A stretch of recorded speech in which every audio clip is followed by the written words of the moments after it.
Saya memiliki kesempatan mengunjungi beberapa negara di dunia selama saya hidup, saudaraku.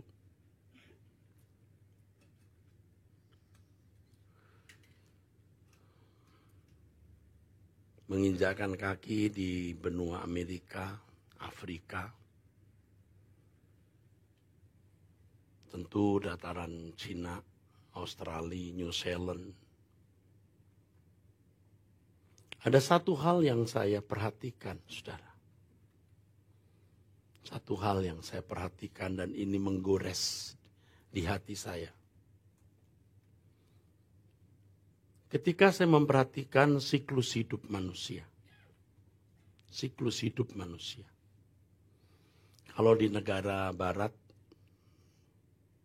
kehidupan langsam berjalan dengan tertib, siklus hidupnya biasanya tenang, bangun pagi, melakukan pekerjaan, jam 5 sore sudah pulang, dan di beberapa negara barat itu jam 5 toko sudah tutup. Kecuali seperti di Australia, beberapa kota hari Kamis, Jumat, Sabtu juga bisa sampai jam 9 malam. Saya pernah juga mengamati kehidupan di salah satu suburb, artinya sebuah tempat di pinggiran kota. Kalau di Jakarta misalnya di Bekasinya begitu, saudara. Bagaimana tenangnya kehidupan di suburb, ya. Mereka punya rumah-rumah tidak ada pagarnya, ya. Luas-luas tanahnya, rumahnya pendek-pendek biasanya, kecuali yang kaya rumahnya besar. Bangun pagi, mereka melakukan pekerjaan. Kalau mereka agrobisnis, mereka ke ladang, field. Kalau mereka punya toko, mereka buka toko. Biasanya tokonya tertib gitu, di satu tempat. Yang jam 5 juga sudah tutup biasanya. Lalu jam 5 itu menjadi sepi, ya. Tetapi ada kafe atau semacam ya kafe dibuka dan pulang dari kantor mereka pakai baju rapi pergi ke kafe itu, mereka minum bir, ada yang minum kopi, teh. Saya di tengah-tengah mereka, saya lihat begitu nyaman hidupnya, ya. Bangun pagi, kerja sore, ya. Rumah-rumah tidak ada pagarnya, ya. Nyaman gitu. Tapi saya melihat tragis. Mereka hanya menunggu tua, mati. Menunggu tua, mati. Tragis. Seberapa nyamannya. Kalau di daerah di Indonesia, misalnya di Belitung atau Bangka, ya saudara. Pagi-pagi orang buka pintu, buka jendela, nyapu di depan rumah. Ya, mereka mulai kerja, ada yang di ladang sawah, ada yang buka toko, warung. Tapi jam 6 sore juga sudah pulang, nyapu lagi. Tutup jendela, tutup pintu. Dan biasanya kalau KKR di daerah kan sore, saudara, saya lewati rumah mereka. Sudah mulai tutup, ya, setelah nyapu ditutup. Malam jam 8 sudah gelap. Sepi sekali. Bangun pagi, kerja, pulang. Sampai tua. Kalau di Singapura, saudara, pagi-pagi orang sudah jalan seperti sedang Uber atau di Uber hantu. Tuk gitu. Makanya badannya banyak yang kurus-kurus, ya. Ya tentu ada yang gemuk. Tapi saya lihat banyak yang kurus. Karena jalan kaki, saudara. Atau di Jepang, manusia seperti robot, pagi bangun, bruk, wah, penuhin, ya, tram, ya. Terus sibuk, nanti sore begitu lagi, sepi kemudian. Ya kira-kira begitulah saudara. Kalau di Indonesia, di Bekasi, jam 4:30 sudah keluar. Bisa menghindari 3 in 1 atau menghindari ganjil genap sekarang. Supaya sampai kantor, lalu tidur di kantor. Ada yang tidur di tempat parkir. Jadi menghindari ganjil genap sampai di kantor tidur di tempat parkir. Ya, yang naik motor juga berangkat. Pulangnya macet sampai di rumah 8:30. Ketemu anak juga sebentar, besoknya begitu lagi. Jadi tua juga, mati juga. Saudara kira-kira sama enggak ya? Tidak jauh beda. Tidak jauh beda. Yuk kita renungkan apakah hidup kita itu hanya begitu, saudara. Ini pertanyaan yang kedengarannya filosofis. Tetapi ini fundamental, saudara. What is the reason we live? Apa alasan kita hidup? Tadi nyanyi lagu Arahkan Pandangku ke Rumahmu. Apa benar saudara Mas punya proyeksi itu? Biasanya proyeksi manusia itu hanya sesaat. Ya. Bagaimana masalah ini selesai, lalu muncul masalah berikut, bagaimana masalah itu selesai. Bagaimana menyelesaikan kontrak rumah, lalu bisa punya kontrak rumah yang lain, atau bisa kumpulkan uang untuk beli rumah. Bagaimana mengganti kendaraan. Terus, bukan tidak boleh. Tetapi kita telah tergulung dalam aktivitas dan siklus kehidupan seperti itu. Ya. Yang pergi ke kantor, yang belum punya keluarga, sorenya berpikir mau ngopi kemana, ke kafe mana, nonton film apa, ngumpul di mana. Terus begitu. Menjadi gaya hidup. Sudah berkeluarga pun ketika mulai jenuh, bosan dengan pasangannya, mulai undur waktu pulang ke rumah, ya kumpul-kumpul dengan teman. Belum lagi kalau kemudian terjerat dosa. Itulah hidup. Hidup yang wajar menurut kacamata dunia. Nah kira-kira saudara bagaimana? Saudara bagaimana? Tak jauh dari itu. Nah kita ada di sini ya, saat ini kita sepakat untuk duduk mendengar firman. Dan saya memiliki pertaruhan yang mahal. Sebab kalau tadi kita berdoa agar Tuhan berbicara kepada kita, lalu kalau yang berbicara Erastus, kira-kira jadi laknat gak nih Erastus? Memakai nama Tuhan berbicara. Mengerikan, mengerikan. Tapi saya sudah berdoa untuk kebaktian ini sejak kemarin dan tadi pagi. Agar saya menyampaikan suara Tuhan. Tentu saya harus menjaga kesucian karena tidak ada cara lain untuk bisa menjadi juru bicara Tuhan kecuali kesucian hidup, pikiran yang tidak terdistrak oleh banyak hal. Makanya 7 jam di perjalanan pun saya menghindari nonton film di pesawat. Kalaupun saya lihat sekilas set saya tinggalkan. Saya lebih banyak membaca Alkitab, persiapan. Saya berdoa. Ya. Atau kadang-kadang lebih dari 7 jam. Kalau dulu dari film ke film, saudara. Bisa 3 film yang kita tonton. Kalau iseng main gamenya lagi. Saya tidak boleh terdistrak. Karena saya jadi juru bicara Tuhan. Ini berat. Kalau dulu saya tidak merasa berat. Karena saya merasa saya ini lulusan sekolah tinggi teologi dengan indeks prestasi yang bagus. Saya punya persiapan khotbah banyak, tinggal tulis lalu membaca, atau setengah membaca, saya khotbahkan.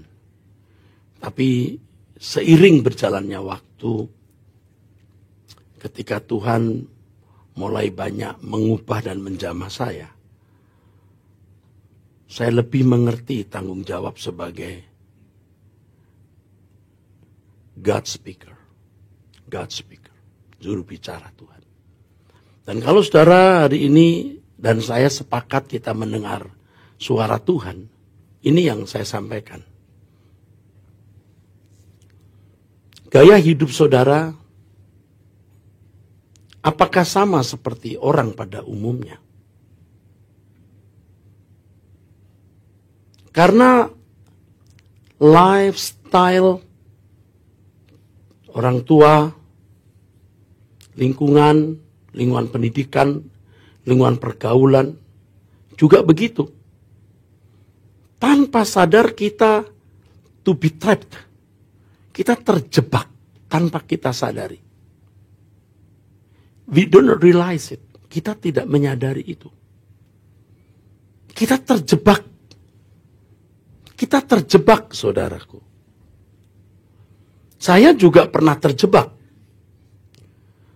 Hanya bedanya profesi saya pendeta, aktivitas saya pelayanan. Tetapi saya juga terjebak dalam rutinitas itu. Kalau saya mengatakan saya pernah terjebak, tentu hari ini saya belajar untuk keluar dari jebakan tersebut. Melalui perjalanan hidup di mana Tuhan memimpin saya membagikan ini kepada saudara. Tentu atas kehendak Tuhan setelah saya berdoa. Kita harus meninggalkan kewajaran hidup semacam ini. Kalau tidak, saudara, mungkin tidak pernah jadi manusia lebih baik. Tidak pernah jadi Kristen juga tidak apa-apa. Artinya tidak pernah jadi manusia, tidak pernah jadi orang Kristen. Daripada jadi manusia tetapi meleset, luncas.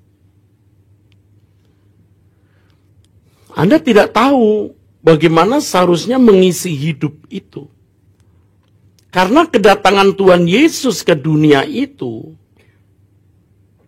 untuk mengubah supaya kita memiliki cara dan gaya hidup anak Allah. Bukan cara dan gaya hidup manusia yang bukan anak Allah. Manusia pada umumnya, maksud saya yang bukan umat pilihan. Kita harus keluar dari jebakan ini, saudara. Dan ini harus kita lakukan, kita harus perjuangkan semaksimal mungkin.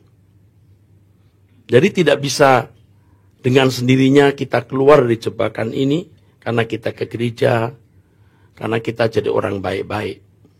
Setan jauh lebih cerdik dari yang saudara duga. Setan jauh lebih cerdik dari yang kita duga. Tetapi kalau kita memiliki tekad kesungguhan untuk keluar dari cara hidup wajar anak dunia, Roh Kudus akan menuntun kita. Roh Kudus memberikan kecerdasan rohani untuk bisa menjalani hidup sesuai standar kerajaan Allah, SKA. Standar kerajaan Allah. Saudara harus mulai melangkah keluar. Dan itu sedini mungkin, saudara, sedini mungkin.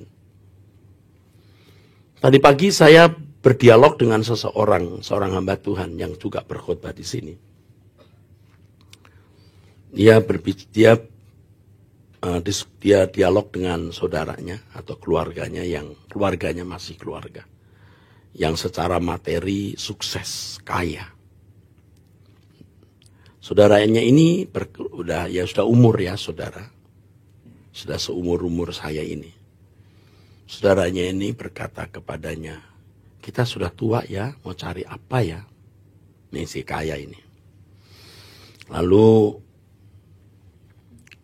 rekan sepelayanan kita menjawab, kita cari Tuhan lah. Cari Tuhan. Nah, kira-kira begitu. Lalu saya sampaikan kepada rekan seperjuangan ini. Karena saya kenal juga saudaranya yang mampu itu, yang kaya itu. Terlambat. Saya kira dia sudah terlambat.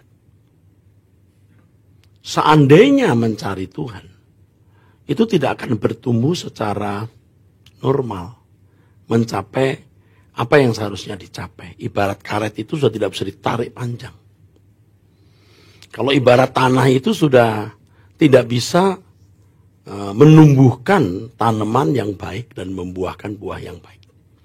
Sekian puluh tahun hidup dalam percintaan dunia. Even ketika mulai tua, in the end of his life, dia baru sadar gitu. Wah, untuk apa ya hidup ini? Terlambat. Lalu saya sebut satu nama. Kamu kenal orang ini kan? Iya.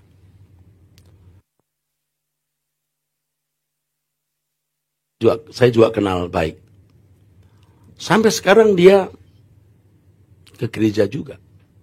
Tapi menurut saya orang seperti ini tidak mendahului Tuhan atau tidak menjudge menurut yang saya pahami. Susah ini bertumbuh. Bertumbuh susah. Saudara harus tahu bahwa waktu itu mahal. Tidak bisa dibeli. Dan tidak bisa ditukar. Dalam perjalanan waktu, ya, ketika orang mengisi hari hidupnya dengan benar dan membentuk diri atau membangun diri menjadi anak-anak Allah, itu tidak bisa ditukar untuk waktu yang lain. Kalau sejak dini orang tidak mengubah diri, tidak berjuang sungguh-sungguh. Ketika hari tuanya mulai sadar, tidak bisa, saudaraku. Mau bagaimanapun sulit, ibarat karet tadi, ya ditarik kemana juga, nggak bisa panjang. Karenanya selagi saudara masih memiliki kesempatan hari ini, saudara harus keluar dari cara hidup yang salah itu. Harus keluar. Harus ada perjuangan. Anda tidak bisa mengalir, ya, mengalir saja begitu. Tidak bisa.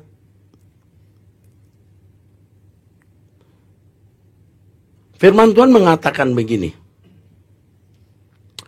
Kalau hanya berdasarkan pertimbangan-pertimbangan manusia saja, dalam teks aslinya saya sudah perhatikan, artinya begini, kalau berdasarkan cara berpikir atau pertimbangan atau consideration human ke pertimbangan manusia, aku telah berjuang melawan binatang buas di Efesus. Artinya bisa menjadi gladiator supaya populer atau bersaing dengan dalam dunia bisnis supaya menjadi orang kaya ya di kota Efesus. Istilahnya duniawi lah, aku pasti berjuang, berkompetisi secara duniawi. Apakah gunanya hal itu bagiku? Jika orang mati tidak dibangkitkan, maka marilah kita makan dan minum, sebab besok kita mati. Ini filosofi hidup manusia yang tadi saya sebut, saudara. Terjebak dalam siklus hidup. Mari kita makan dan minum, sebab tidak ada kesempatan lagi nanti untuk itu. Mari kita makan minum seenak-enaknya, kita punya rumah sebesar-besarnya, kita bisa wisata sejauh-jauhnya. Sebab nanti tidak akan ada lagi kesempatan seperti ini. Nah, ini penyakit yang membahayakan. Ketika pikiran orang diracuni, seakan-akan yang namanya hidup itu hanya sekarang di bumi. Tetapi kalau orang percaya, umat pilihan, Itu mestinya proyeksinya itu hidupnya nanti, bukan sekarang. Nah, mengubah cara pandang ini tidak mudah, saudara. Jangan saudara pikir mendengar khotbah, saudara amin, lalu saudara berubah. Nggak bisa.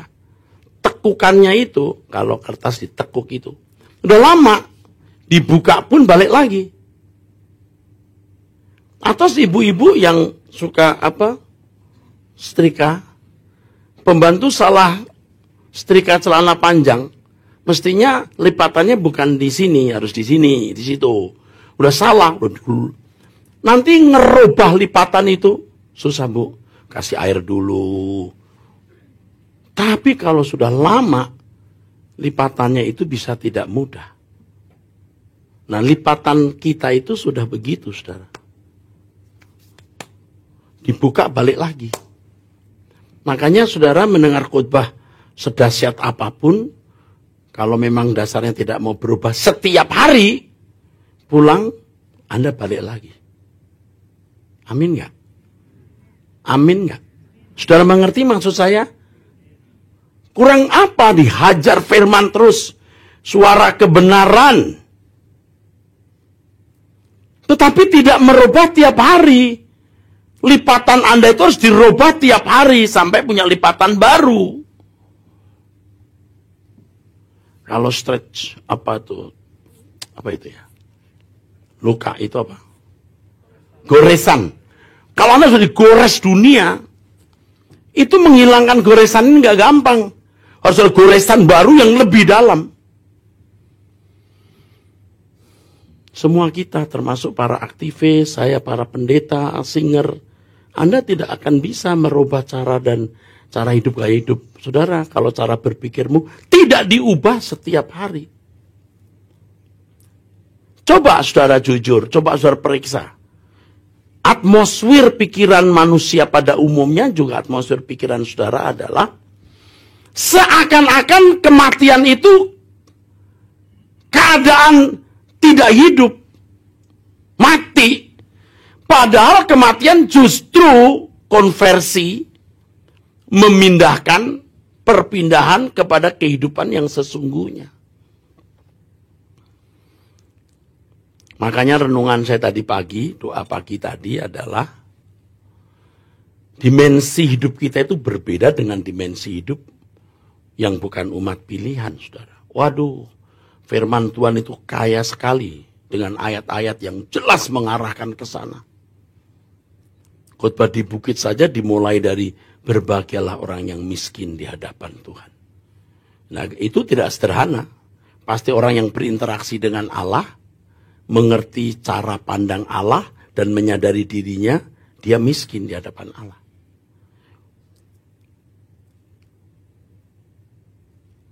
Apakah saudara pernah merasa miskin di hadapan Allah? Merasa tidak berdaya karena masalah? Iya. Lalu minta tolong Tuhan. Tapi merasa miskin di hadapan Allah? Belum tentu. Belum tentu. Tuhan Yesus di awal-awal khotbahnya di dunia ini, khotbah di bukit di Matius pasal 5, 6, 7, sudah mulai, jangan kumpulkan harta di bumi, kumpulkan harta di surga. Pindahkan hatimu. Jangankan saudara, saya aja bertahun-tahun jadi pendeta, hati saya belum pindah-pindah. Tapi berjalannya waktu ketika Tuhan menghajar saya begitu rupa, saya mulai sadar, menggeliat, berjuang untuk berubah itu. Bisa ngarang lagu, tiada yang ku nanti lagi. Tapi masih ada juga yang saya nanti. Tapi makin hari, makin mengerti. Sampai bisa memenuhi kalimat itu. Jangan di ujung maut sekarat mau mati baru berusaha nyanyi begitu. Nggak bisa. Terlambat. Anda tidak mampu menembus batas. Dalam waktu sekejap. Menembus batas itu adalah perjuangan setiap hari. Tidak bisa ditularkan, ya saudara. Saya bukan tidak ingin punya rumah besar. Aduh, saudara, siapa sih yang punya rumah sempit, yang kamar tamunya juga jadi setengah gudang? Siapa sih yang tidak ingin punya rumah besar, yang punya ruangan sendiri untuk baju, ya, ada ruang keluarga, pengen. Tapi kalau saya, ya saudara, karena saya pelayan jemaat, bebannya banyak, belum memikirkan STTE, nggak kepikir tuh pindah rumah atau perluas rumah. Belakang rumah saya dijual, sempat saya minta tolong orang untuk tawarkan. Ketika ada uang cukup, paling tidak untuk uang muka di bank, tetap rasanya saya tidak sejahtera memperluas rumah ini. Kenapa? Saya yakin, saya merasa ada rumah yang besar di langit baru, bumi baru. Dan itu harus menenggelamkan jiwa kita. Menenggelamkan jiwa kita, saudaraku. Ya, kita makin hari kan makin tua. Ya, saya udah usia 63 tahun ini, mulai prostatnya mulai membesar sekian persen gitu. Mau tidak mau, mulai bermasalah fisik kita. Tetapi nanti aku punya fisik sempurna.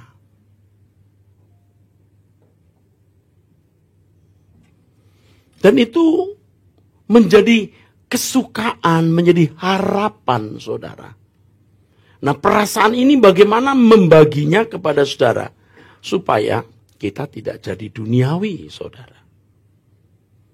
Supaya kita tidak terjebak dengan masalah-masalah fana. Kita itu kan terganggu oleh banyak masalah. Ya, hari ini WC mampet, maaf ya, toilet mampet. Pikiran kita ke WC aja itu. Rumah, depan rumah, tanahnya bolong. Ini kalau mobil lewat bisa buat banyak kejeblos. Ada saja. Bukan tidak boleh, harus diselesaikan.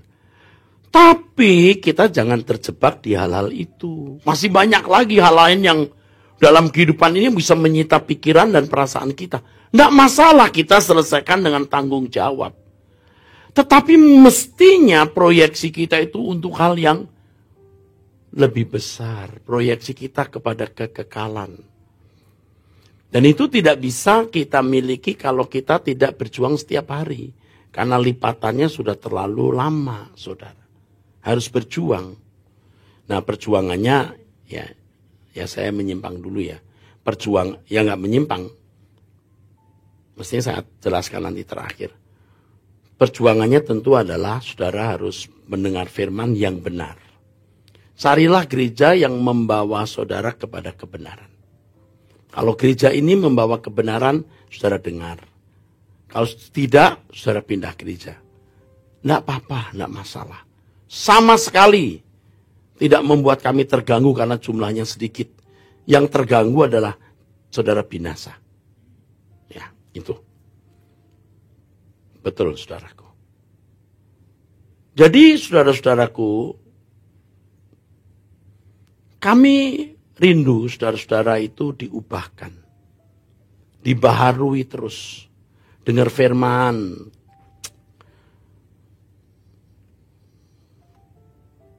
Bukan saya ini jagoan khotbah atau paling benar di dunia ya saudara. Tapi kalau saya ada di sini ini pasti tidak kebetulan. Saya gembala senior saudara. Pak Tim saja dan semua yang hadir tadi saya ngomong. Kalian harus ikuti khotbah saya. Kalian harus ikuti Truth ID. Tidak boleh meleset. Kalau enggak, buat apa saya ada di sini?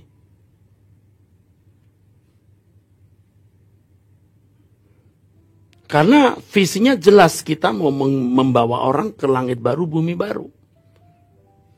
Jelas. Tidak boleh meleset firman. Yang kedua, doa. Saudara harus punya waktu tiap hari ketemu Tuhan. Ini loh yang ini membuktikan hal ini, terkait dengan hal ini membuktikan orang nggak serius dengan Tuhan. Dia bisa nonton, jalan-jalan segala macam. Kok nggak bisa ketemu 30 menit? Kok nggak bisa 1 jam? Kok nggak bisa ya? Sabtu doa pagi di sini jam 5 ya. Saya sudah komitmen, saya jam 2 pagi, jam 5 di sini. Sampai ruangan ini nggak cukup. Kita jebol sampai belakang. Tadi saya baru lihat di atas lantai berapa? 5. Sekolah minggu kita ruangannya kurang baik. Pak, kita sewa. Jangan ngitung duit. Sewa lagi mau 300 meter, mau berapa, sewa. Kita nggak pernah kekurangan. Ya, supaya anak-anak kita nyaman. Nanti dikasih kayak Arta Gading ada playground. Kita bikin playground di atas, Pak. Supaya anak-anak senang, dibuat playground. Ya, playground. Amin nggak nih? Kalau lihat saya takut jadinya. Lihat saya gini. Kayak gini, ngomong gampang duitnya, Pak. Saya sebagai gembala senior kalau sudah bicara saya bertanggung jawab. Nggak mungkin saya tinggalkan Anda di sini. Ya, Kelapa Gading itu, waduh, itu juga nggak pikir loh. Uang masuk, uang keluar balance, saldonya itu balance, nggak apa-apa. Itu yang saya suruh bikin playground yang seluas itu dengan, itu pun sebagian impor kan. Waktu pameran anak-anak saya datang, saya mencari mainan untuk anak-anak yang mengadakan itu grup cantik. Pak Adi, Pak Kiki, Jemaat Rehoboth tuh. Saya udah bilang Pak Kiong beli yang ini nih nanti. Saya lupa, saya belum ngeh di sini membutuhkan playground. Sewa Pak, bangun playground di atas. Supaya anak-anak ngajak mamanya, Mam kita ke Bonjoluk saja. Kenapa? Playground. Oke? Serius ya? Aminnya serius ya? Saya lihat Pak Jono sangat ragu-ragu nih. Ini pegang uang biasanya kan? Enggak ragu-ragu. Oke, biasanya beliau ini submit banget nih dari dulu. Aduh, Rehoboth buat ministry belum ada, kita udah bersama ya Pak. 20 tahun lebih ya Pak. 23, 24 tahun loh. Kalau Pak Tin lebih lagi, masih muda belia. Kita sudah orang-orang lama.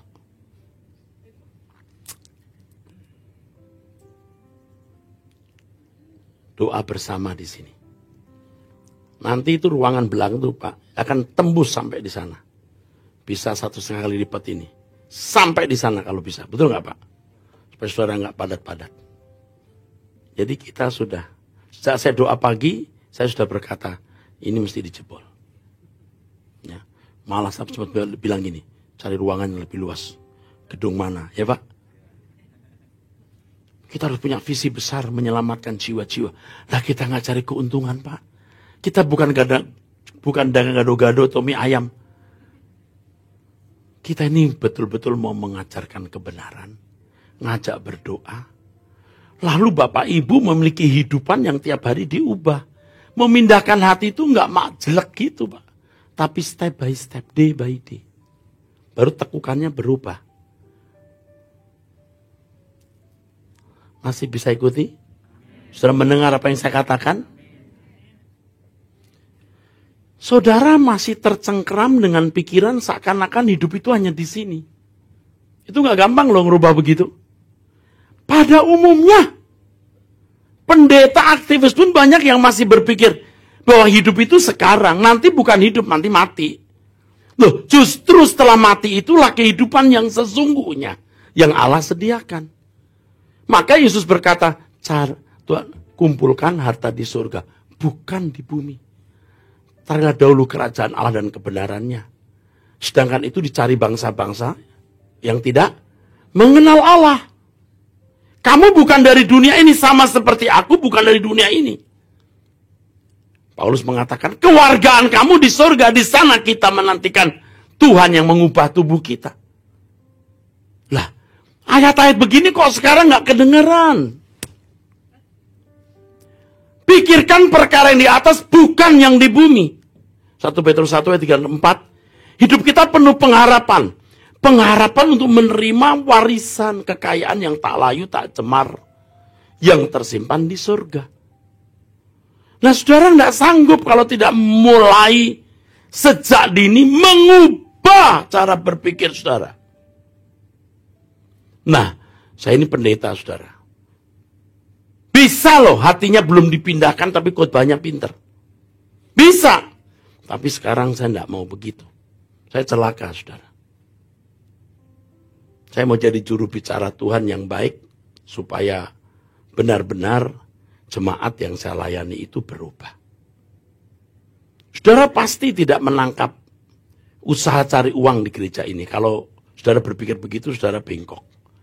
Benar-benar nih orang-orang tulus. Yang hampir semua orang-orang yang juga volunteer, ya, bukan digaji. Ya, tentu termasuk saya. Ya. Saya khotbah begini, jangan coba-coba dikirimin duit ya. Pak Tim tahu itu, saya dikirimin duit orang, saya marah. Saya kembaliin uangnya. Gereja you lebih membutuhkan dari saya cukup. Ya, bukan marah sih, cuman aku udah bilang jangan. Masih nekat. Kau pikir kayak pendeta lain, jangan. Padahal kalau dipaksa sih mau. Jangan. Saya sering begitu. Pak, wow, untuk gereja. Buat aku bahagia pulang. Buat saya bahagia. Atau saya ke restoran Anda bilang, ayo Pak makan Pak. Terus nggak bayar. Saya nggak akan menginjak restoran Anda kalau saya nggak bayar. Pak Kyong, bayarin. Kalau you nggak mau lihat saya keluar uang, Pak, bayarin. Wah, Bapak kan gembala. You kalau mau kasih uang, kasih gereja. Makanya kalau saya ke bengkel, saya ke restoran, lalu jemaat, lalu nggak bayar, saya tekan batin, saudara. Bukan, iya, haleluya. Bukan begitu.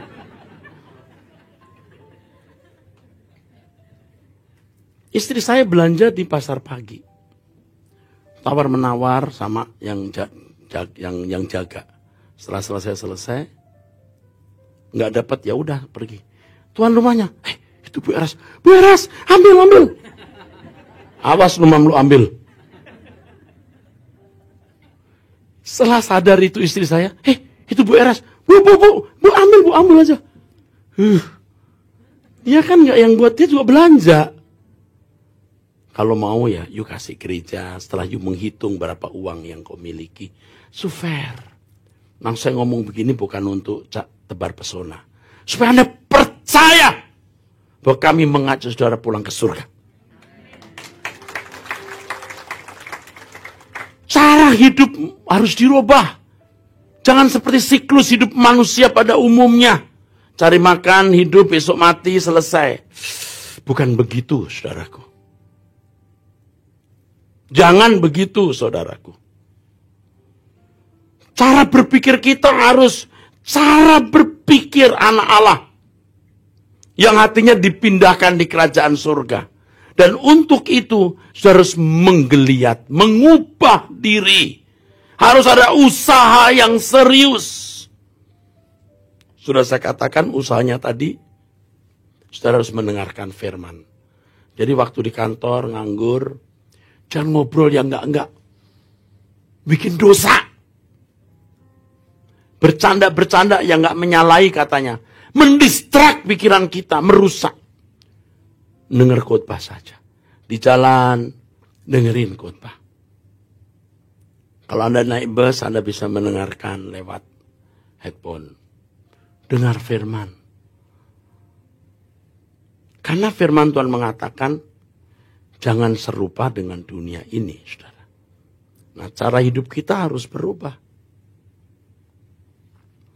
Jangan tenggelam dengan persoalan-persoalan yang tidak prinsip. Ya, tadi saya katakan toilet septic tanknya udah meluap. Di depan rumah ada banyak masalah. Boleh, harus diselesaikan. Itu masih masalah kecil, belum masalah kita mau jalan-jalan kemana, mau pindah rumah, ganti mobil. Banyak, jangan tenggelam di situ. Nanti Anda masuk di siklus kehidupan seperti manusia pada umumnya. Hanya menunggu waktu jadi tua dan mati. Amin. Saudara mengerti yang saya katakan? Saudara kan punya banyak masalah, banyak kesibukan. Banyak hal yang akan menyita proyeksi pikiran saudara. Bisa. Tetapi jangan tenggelam di situ. Jalani. Penuh tanggung jawab, jalani saudaraku. Tetapi pikiran kita harus menembus batas. Nih, saudara. Ini benar-benar terjadi dalam hidup banyak orang. Di ujung maut baru orang sadar, kita cari Tuhan yuk, tapi terlambat. Masih lumayan tadi masih sehat berkata, kita tua mau cari apa lagi? Mudah-mudahan dia masih bisa bertumbuh mencapai kedewasaan rohani seperti yang Allah atau Tuhan kehendaki. Kalau tidak bisa. Sekian lama hidup dalam percintaan dunia, lalu mau bertumbuh sulit, saudaraku. Apalagi kalau tidak memikirkan Tuhan sama sekali. Lalu ketika di ujung maut, baru mau memikirkan Tuhan, tidak mampu menembus batas. Tidak mampu percaya ada kehidupan di balik kematian. Tidak mampu yakin Allah menjemput malaikat, diutus menjemput. Tidak mampu percaya ada kerajaan surga. Itu kengerian sekali. Katakan amin. Pikirkan hal-hal yang menyangkut kekekalan ini, saudara. Maka masalah lain nanti menjadi kecil. Kita tentu bertanggung jawab. Ya tadi, septic tank meluap, ada lubang depan rumah, nanti masalah ganti mobil, kerja apa, bisnis apa. Pikirkan dengan bijak. Itu bisa diselesaikan. Karena orang di luar gereja juga bisa menyelesaikan dengan baik. Tetapi yang tidak dilakukan oleh hampir semua manusia. Kebanyakan manusia. Tidak memikirkan kehidupan yang sesungguhnya nanti. Sedangkan kita adalah umat pilihan yang memang diproyeksikan untuk menerima warisan kekayaan Allah di kerajaan surga. Katakan amin. Kekayaan kerajaan Allah dan saudara sekalian adalah orang-orang istimewa. Tuhan tidak membuat strata. Kalau pendeta istimewa, jemaat kurang istimewa. Semua kita ini istimewa, saudaraku. Bahkan saudara tidak menduga betapa istimewanya saudara di mata Allah. Sekalipun saudara telah mengkhianati Tuhan. Sekalipun pernah tidak setia. Sekalipun masa lalumu rusak. Mungkin sampai hari ini engkau masih hidup di dalam dosa. Tapi Tuhan mengasihi saudara. Karena Tuhan tidak menginginkan seorang pun binasa.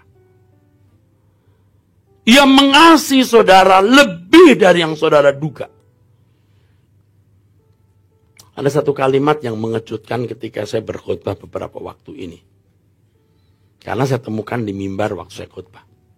Atau kalimat itu kayaknya biasa tapi menyengat saya. Dan itu hampir air mata saya tumpah. Saya mengatakan begini. Allah punya kekayaan. Punya langit dan bumi. Dan bisa memberikan kekayaan apapun untuk saudara. Tapi Tuhan hanya ingin memberi satu yang terutama. Dirinya. Tuhan mau memberikan dirinya. Siapa yang bisa menerima dirinya? Orang yang menyerahkan dirinya juga kepada Tuhan. Allah menciptakan manusia agar manusia hidup dalam kebersamaan dengan dirinya. Tapi karena dosa manusia terpisah. Keselamatan mendamaikan artinya memberi akses potensi manusia diperdamaikan dengan Allah dan berjalan dengan Tuhan. Tetapi manusia harus mengubah diri.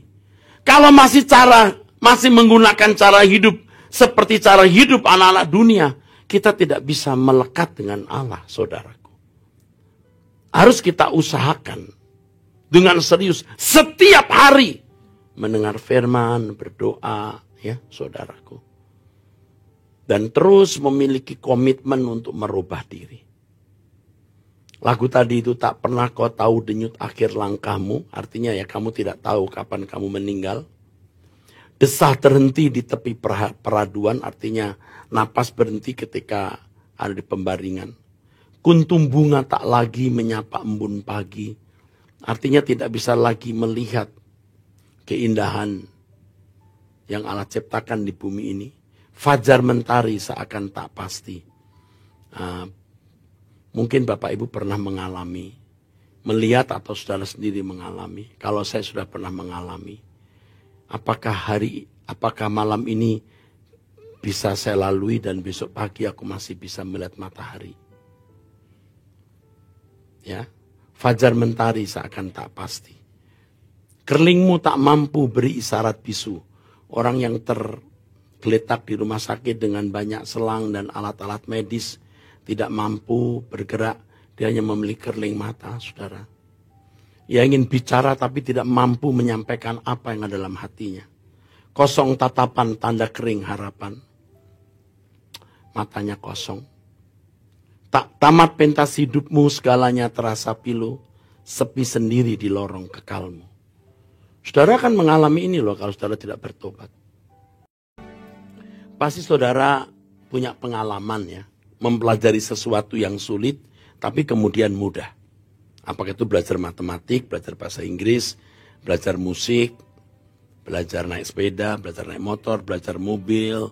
Waktu belajar mobil pertama rasanya ya ngerem juga kasar. Tapi lama-lama sambil ngobrol pun tangan kita otomatis ya. Begitu saudara. Sama seperti main musik ya. Pada mulanya sulit. Lama-lama tangan seperti punya mata. Ya. Kalau main flute itu banyak pencetan atau saksofon, rasanya waduh berat. Tapi lama-lama tangan kita sudah dengan sendirinya. Bisa ya. Trompet juga begitu. Cuma ada 3, tapi bisa membuat nada puluhan. 3 alat musik ini saya bisa. Jadi saya mengerti. Sulit tapi lama-lama bisa. Berenang juga begitu. Rasanya waduh sulit. Tapi kalau sudah mulai bisa berenang, nggak mikir. Nyemplung air itu nggak mikir. Tahu maksudnya ya? Kesucian juga begitu. Anda pertama sulit. Memikirkan perkara surgawi itu sulit. Nah, banyak orang berhenti sampai di sulit, lalu bermental block, lalu berkata, saya masih duniawi. Saya tuh nggak bisa loh, rohani, masih duniawi. Kapan? Entah, setan membawa saudara ke neraka. Mengerikan. Saudara harus mengubah, menggeliat. Seperti hari ini saudara mendengar khotbah ini, kalau saudara tidak merubah hidup saudara, tidak bisa. Maka rahasia mengubah diri adalah rubah rutinitasmu. Rubah rutinitasmu. Biasa bangun jam berapa, bangun pagi ikut doa. Biasa waktunya habis untuk macam-macam, ada waktu untuk berdoa. Biasa mendengar macam-macam, lihat macam-macam, sekarang dengar khotbah. Ubah rutinitasmu. Biasa kumpul-kumpul dengan si A, si B. Jangan kumpul lagi dengan orang-orang yang tidak membawa Anda takut akan Allah. Apalagi kalau itu kebiasaan berbuat dosa. Harus ditinggalkan dan dibereskan. Nanti lama-lama Anda bisa. Amin. Anda bisa nggak takut lagi menghadapi kematian. Jujur ya, kita semua juga dulu naik pesawat kalau deg-deg-deg. Oh Tuhan. Oh Tuhan. Darah Yesus. Sampai saya diajari untuk ngusir Homulus. Tahu ya, awan yang dalam Yesus. Homulus. Minggir. Untung saya nggak keras pelan-pelan. Kalau keras kayak orang gila di pesawat sendiri begitu. Tapi lambat laun. Aduh indah saudara. Mau duk-duk-duk tidur nyenyak. Kalau pesawat ini tidak akan mendarat di tempat tujuan, aku mendarat di surga. Itu sudah otomatis kita berpikir begitu.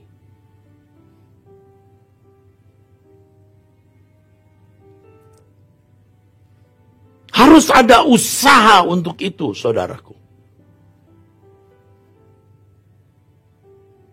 Amin.